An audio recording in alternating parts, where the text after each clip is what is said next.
जय मसीह की। क्या आपको पता है जो हम पैसे कमाते हैं, जो पैसा हम खर्च करते हैं, कोई वस्तु को हम खरीद के अपने घर में लेके आते हैं, किसी वस्तु को हम कहीं पे बेचते हैं, किसी भी चीज का जो हम इस्तेमाल करते हैं, चाहे वो हमारा गाड़ी हो, चाहे वो हमारा घर हो या भाड़े का घर हो, कहीं हम रहते हैं तो हमारे चीज़ों को खरीदने के द्वारा, हमारे चीज़ों के बेचने के द्वारा, हमारे पैसे कमाने के तरीकों के द्वारा हमारे और परमेश्वर के रिश्तों के बीच में एक बड़ा प्रभाव पड़ता है।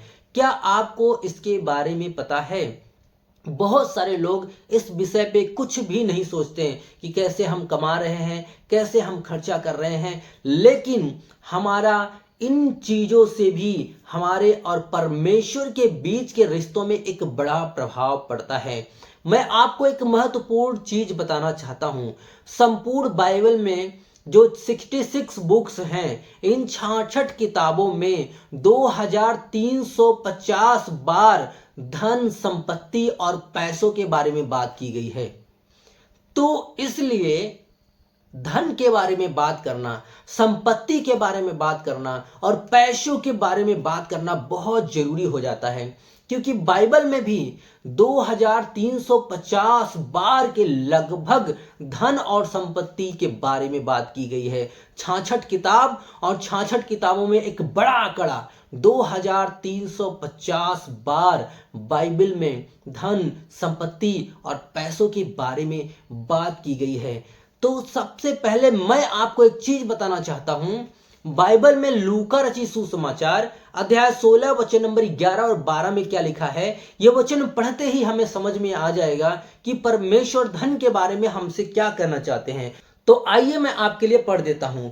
लूका रचित सुसमाचार उसका 16 अध्याय 11 और 12 वचन लिखा है, इसलिए जब तुम अधर्म के धन में सच्चे न ठहरे तो सच्चा तुम्हें कौन देगा। और इसके नीचे 12वें में लिखा है, इसलिए जब पराये धन में सच्चा न ठहरे तो जो तुम्हारा है वह तुम्हें कौन देगा। तो प्रिय भाइयों और बहनों, मैं आपको यही बताना चाहता हूं। परमेश्वर का वचन कहता है, जब तुम इस दुनिया के धन में, अधर्म के धन में, जो तुम्हारा नहीं है, इन चीजों में सच्चे नहीं ठहरते हो, तो सच्चा जो हमें स्वर्ग में धन मिलने वाला है वह हमें कौन देगा। तो मैं आपको बताना चाहता हूं, बहुत सारे लोग अधर्म से पैसे कमाते हैं, बुराइयां करके पैसे कमाते हैं, तो क्या इससे हमारा परमेश्वर का रिश्ता सही रहेगा? और बहुत सारे लोग इस धरती पे हैं जो प्रभु को मानते हैं और मानने के बाद अच्छे धर्म से, अच्छे रास्ते से पैसा कमाते हैं, लेकिन जब वो पैसा खर्चा करते हैं तो मनमाने तरीके से पैसा खर्चा करते हैं। हमने अभी देखा कि हमें जो धन मिला है, यह संसार का धन है, इसको अगर हम सही रीति से इस्तेमाल नहीं करते हैं तो हमें स्वर्ग का धन नहीं मिलेगा। जो सच्चा धन है वो हमें नहीं मिल पाएगा। तो हमको इस बात पे बहुत ध्यान देना है।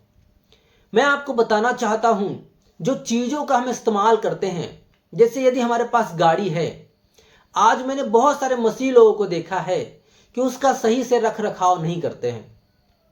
वो कहते हैं कि संसार से मन लगाना हो जाएगा अगर हम चीजों का रख रखाव सही से करेंगे।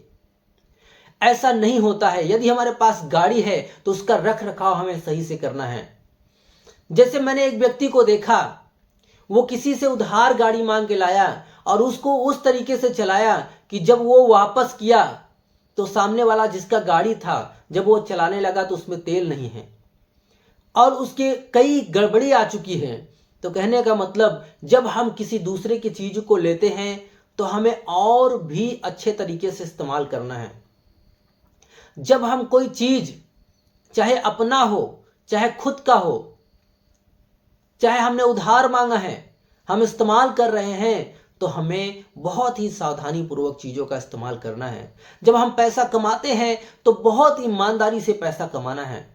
जब हम पैसा खर्चा करते हैं तो सोच समझ के सही जगहों पे हमें पैसों को भी खर्चा करना है। जब हम किसी घर का भी इस्तेमाल करते हैं तो बहुत अच्छे से घर का भी हमें इस्तेमाल करना चाहिए, क्योंकि यदि हम इस संसार के चीजों में ईमानदार ठहरते हैं, सच्चे ठहरते हैं, तो स्वर्ग में भी हमें सच्चा धन मिलता है। इस धन और संपत्ति के बारे में मैंने आपको बताया कि बाइबल में 2350 से भी अधिक बार इस्तेमाल किया गया है, ये पद आया है। तो इसके बारे में एक बहुत बड़ा क्लास है हमारे पास, तकरीबन 80 से 90 वीडियो तक जाएगा इसके बारे में।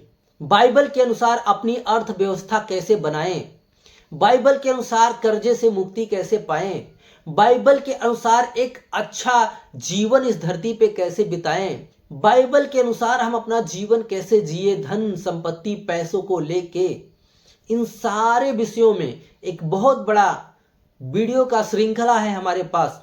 यदि आप चाहेंगे तो मैं लगातार एक के बाद एक वीडियो बना के आपको दूंगा और इससे आपको मसीही जीवन में परमेश्वर से एक अच्छा रिश्ता जोड़ने का अवसर मिल सकता है। यदि आप चाहते हैं तो कमेंट में जरूर लिख के बताएं। हम फिर मिलेंगे अगले वीडियो में, तब तक के लिए जय मसीह की।